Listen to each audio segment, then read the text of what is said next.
Welcome back. Today we're making Instant Pot roast with vegetables.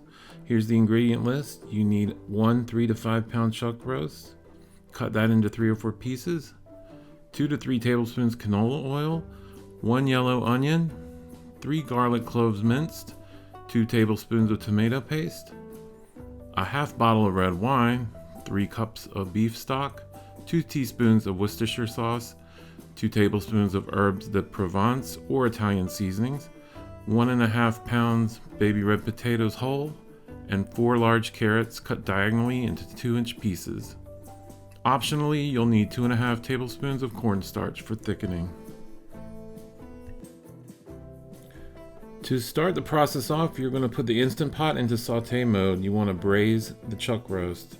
So you're going to add the oil so you can sear the beef. Beef should be room temperature and seasoned with salt and pepper. Put the pieces in batches into the hot oil and let the beef form a crust on all sides. So you sear the beef pieces on all sides. This helps build the flavor. As you can see in the video here, I'm searing it for about 5 minutes on each side, and then I'm turning it over to get the other sides. Once you've done all the beef pieces, you can set that aside. I put mine in a Pyrex pan and let it sit and catch all the drippings, and we're going to add that in later. Next up, you're going to add the onions back into the pot and saute them until they're soft. Stir them around. This will take you about 3-4 minutes. Then you're going to add the garlic and the tomato paste. And you always want to watch garlic, make sure it doesn't burn, but I'm going to stir this around for about a minute. After that, you're going to pour in that half bottle of wine, and you're going to use that to deglaze the pan. You want to make sure that you scrape that crust off the bottom of the Instant Pot, or you're going to get that burn warning that the Instant Pot gives. Add in the Worcestershire sauce, add in the herbs. Keep stirring and simmer that for 20 minutes. You want to reduce the wine. Again, make sure that you've deglazed the pot and you've scraped all the bits off the bottom.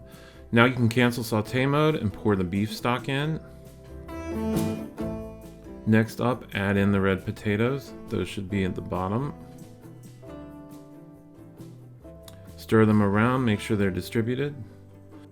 And then after that, you can add the pieces of beef back into the pot. I like to make sure that they're spaced out. Give them a little space and not all stacked up on each other. After adding the beef pieces, you're going to close up the Instant Pot and cook this for 60 minutes. You're not going to add the carrots in until after that first cook cycle, and then you're going to add those in, cook for another 10 minutes. So let's close the pot, seal it, and cook for 60 minutes. After that 60 minutes is up, do a quick release, open the pot, and add the carrots in. You're going to close it back up and cook for 10 more minutes. After the 10 minutes are up, you can remove the beef and vegetables from the cooking liquid, and then you can shred the beef on a tray. Optionally, you can take that cooking liquid, thicken it with cornstarch, and serve it as a gravy. Doesn't this look good? This is a really good family dinner. You can have enough for 4, 5, or 6 people and still have leftovers. I use my leftovers for tacos. Hope y'all enjoy this recipe. See you next time.